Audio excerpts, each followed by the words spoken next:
Welcome to BizHeadlines on GhanaWeb TV. My name is Stella Sogli. To our first story, Africa's biggest bank by market capitalization, First Rand Limited, has written off about 57% of its holdings in Ghanaian bonds. The development comes on the back of Ghana's decision to undertake a debt restructuring program for its sovereign debt component. In a statement issued by the South Africa-based lender on March 2, 2023, First Rand said it had impaired about $27.3 million to cover potential losses from Ghana's debt restructuring exercise and reduced income from associates. The bank further explained that the write-offs in the value of the Ghanaian bonds include both domestic and foreign currency bonds held as of December 2022. AGM Petroleum Ghana Limited and its owners have ceased operations in the South Deep Water Tunnel Block.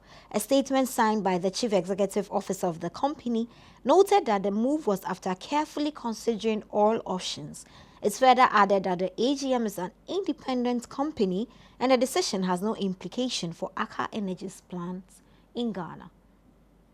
During the State of the Nation's address, the President Nana Addo Dankwa Akufo-Addo said the government has not mismanaged COVID funds. According to him, the funds were used for their intended purpose when the pandemic hit.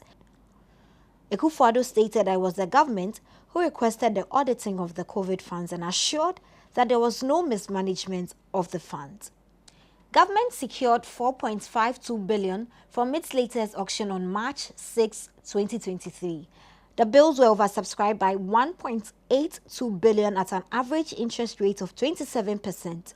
According to the auction results from the central bank, the government secured $1.48 billion from the 91-day bill, $1.17 billion from the 182-day bill, and $1.89 billion from the 365-day bill. The target for the auction was $2.78 billion. However, even though the subscription surpassed the target, it was lower than the $5.06 billion secured by the government in last week's auction.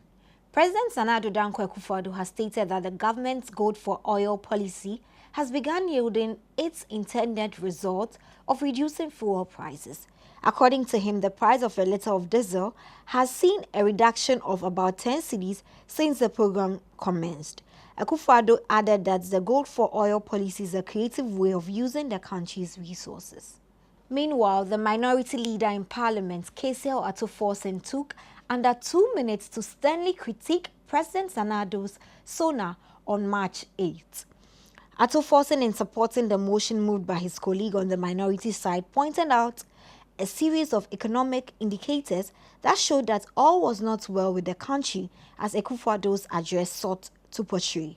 He argued that the current economic crisis the president admitted to in part of his address was largely self-inflicted and that Ghana was officially bankrupt. Still on the State of the Nation's address, an economist, Professor Godfred Bokpin, has stated that Ghana used the COVID-19 pandemic as an avenue to overspend. According to him, when pandemics and natural occurrences like this happen, they test the country's fundamentals and the policies it is running on. He explained that a country's inability to withstand shocks exposes its shortcomings.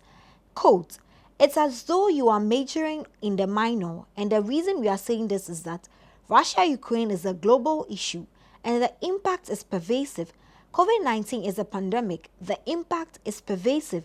You also see marginality in how countries were affected by this twin development.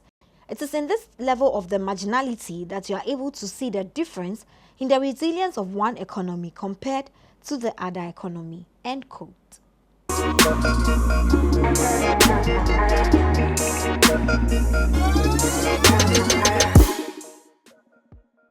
And that'll be all for Biz Headlines this week. Do well to log on to our website at www.ghanaweb.com for more news stories. Also, follow us on our social media platforms at the GhanaWeb, on YouTube, GhanaWeb TV. My name is Stella Sogli. Do have a lovely weekend.